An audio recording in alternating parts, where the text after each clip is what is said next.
여러분 반갑습니다. 6차시 학습결과 보고서 문제풀이를 타블렛을 통해서 설명해 드리도록 하겠습니다. EBS 온라인 클래스 수업을 듣지 않고 학습결과 보고서만 제출하는 학생들이 있는데요. 선생님이 EBS 온라인 클래스에서 여러분들의 학습일, 학습 진도율, 학습 시간까지도 체크가 가능합니다. 예를 들어 학습 진도율이 6%밖에 되지 않았는데 학습 결과 보고서만 제출한다. 나중에 불이익을 받을 수가 있거든요. 때문에 수업을 다 시청한 후에 학습 결과 보고서를 제출해 주시기 바랍니다. 그럼 문제 1번부터 시작하도록 하겠습니다. 자, 1번 문제입니다. 그림은 사람의 간세포에서 일어나는 반응, 기억과 니은을 나타낸 것이다 라고 되어 있네요. 간세포에 미토콘드리아 그림이 있는 것이고요. 간이라고 하면은 지난 시간에 대사성 질환할 때 그림을 통해서 살펴보았었는데요. 다시 한번 보도록 하겠습니다. 자, 우리가 밥을 많이 먹으면은 혈액의 포도당 농도가 증가하죠. 그럼 이거 혈액의 혈관이고요. 혈관을 선으로 나타냈다고 해서 끈으로 되어 있는 게 아니라 다 세포로 이루어져 있죠. 그래서 포도당 농도가 증가하면은 간에서 글리코젠으로 포도당이 쭉 연결된 형태, 저장 형태, 동물의 저장 형태라고 했습니다. 식물은 녹말로 저장을 했었죠. 이때 관여하는 호르몬 인슐린이죠. 또 포도당의 농도가 많아지면 어때요? 써버리면 되겠죠. 그래서 세포호흡으로 쓰면 되겠습니다. 이때도 관여하는 호르몬 인슐린이었어요. 근데 인슐린이 잘 안 나오면 어떤 병에 걸린다? 그렇죠. 당뇨병에 걸린다. 그러면서 이것을 대사성 질환이다 라고 했었어요. 왜 대사성 질환일까요? 그죠? 포도당인 저분자가 글리코젠인 고분자로 물질 변화가 잘 안 일어나는 거. 세포호흡일 때는 포도당인 고분자가 다시 이산화탄소와 물인 저분자로 물질 대사가 잘 안 일어나는 거. 급질 변화가 이상이 있다라고 해서 대사성 질환이라고 했었습니다. 근데 혈액에는 포도당이 늘 많지 않아요. 부족할 때도 있죠. 그럴 때는 다시 글리코젠이 포도당으로 분해가 됐었죠. 이때 관여하는 호르몬 누구? 글루카곤이 있었습니다. 그래서 혈액은 늘 포도당 농도를 일정하게 해야 되는데요. 그때 100ml당 100mg으로 일정하게 조절을 해야 합니다. 자, 여기서 이화작용은 무엇인가요? 그렇죠. 이화작용은 왼쪽으로 가는 화살표가 다 이화작용이 되는 것이고요. 동화작용은 오른쪽으로 가는 화살표가 동화작용이 되겠습니다. 그러면 보기 기억을 보시죠. 기억은 인슐린에 의해 촉진된다. 아니죠. 글루카곤에 의해서 촉진되는 것이고요. 이거는 이화작용이 되겠습니다. 자, 다시 오른쪽 그림으로 가서 이 세포의 모습을 확대해서 보도록 할게요. 확대해서 보면은 요렇게 모습이 보여지는데 선생님이 이 수업을 하다 보면은 이런 질문들을 해요. 선생님, 이렇게는 이화작용인 거 이해가 되겠는데요. 그러면 이렇게 보면은 어떻게 되나요? 라는 거예요. 여기서는 포도당이 주체가 돼가지고 분해가 되는 이화작용이 맞습니다. 근데 여기서는 ADP가 무기인산하고 결합이 일어나서 ATP가 되는 거잖아요. 그러니까 이거는 동화작용입니다. 뭔가 합성하는 거니까요. 다시 ATP가 ADP로 분해가 일어나는 것 이화작용입니다. 그래서 주체가 뭐냐에 따라서 달라지게 된다라고 보시면 되겠어요. 그럼 보기 니은입니다.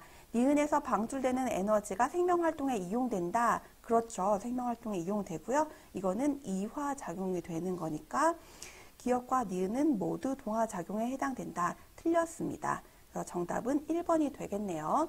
물질 대사를 하고 그 다음에 기관계 파트를 가요. 그래서 왜 기관계 파트를 가느냐라고 하는데 지금 여기 포도당이 나오죠. 그래서 포도당을 얻기 위해서는 무슨 계가 필요한 거예요? 그렇죠. 소화계가 필요한 거죠. 왜 필요하냐면 세포는 포도당만큼 크기가 작아져야지 세포 안으로 들어올 수가 있어요. 근데 우리가 먹는 형태들은 다 포도당보다 크기가 큰 고분자거든요. 때문에 이거를 작게 분해시키는 소화계가 필요합니다. 또 세포호흡에는 산소가 필요하죠. 그래서 호흡계가 필요하게 되는 거고요. 모든 세포한테 포도당과 산소를 전달해 줘야 되는 순환계가 필요합니다. 세포 호흡 결과 물과 이산화탄소가 나오는데 물을 버리는 배설계가 필요하고요. 이산화탄소는 호흡계, 날숨에 의해서 버려지게 되는 것입니다. 그래서 이제 기관계 파트를 앞으로 배우게 될 것이에요. 자, 문제 2번입니다. 문제 2번도 1번과 이제 앞에서 설명한 것과 이제 유사한데요.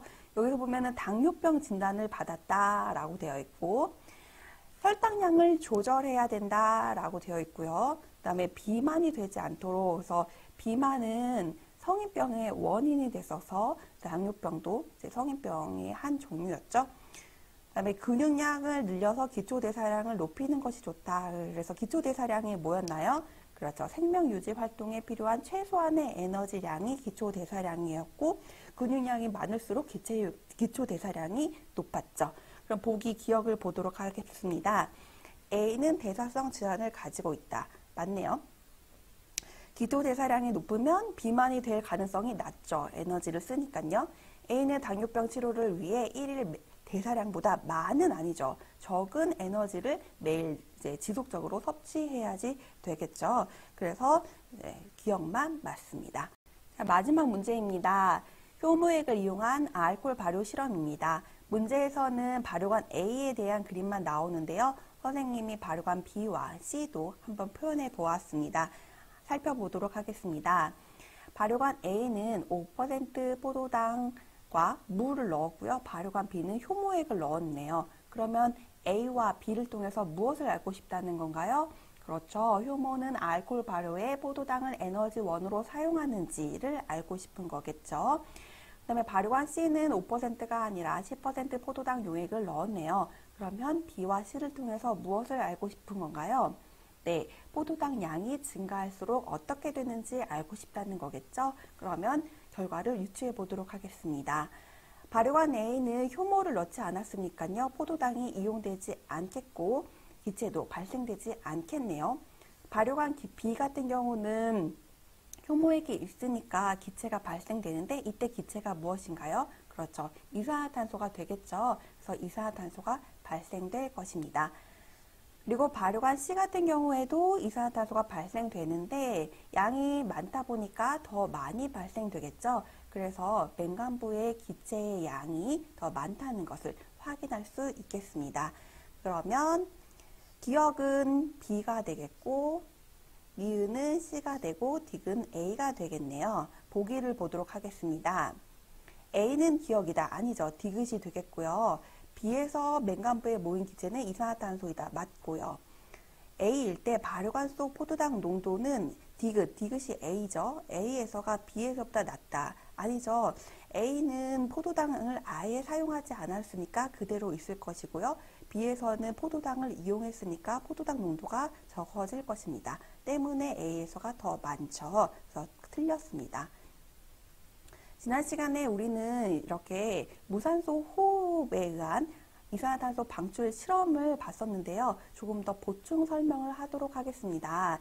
지금 발효관 가와 나를 통해서 무엇을 알고 싶냐라고 하는데 여기서 앞에서와 마찬가지로 가에서는 증류수, 나에서는 효모액을 넣었죠. 그래서 때문에 이것은 효모는 알코올 발효에 포도당을 에너지원으로 사용하는지를 알고 싶다는 거고요.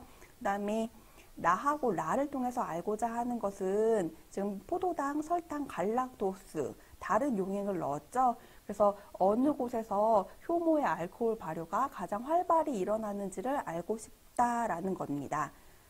어느 게 가장 활발히 일어났었죠? 그렇죠. 나에서 가장 활발히 일어났었고 그 다음에 다에서도 일어나긴 하죠. 그래서 적었죠. 왜? 설탕이 이당류니까요. 그 다음에 갈락토스에서는 알코올 발효가 일어나지 않았습니다. 왜냐하면 효모는 갈락토스를 에너지원으로 사용하지 않았으니까요. 자, 문제풀이는 이상으로 마치도록 하겠습니다. 수고하셨습니다.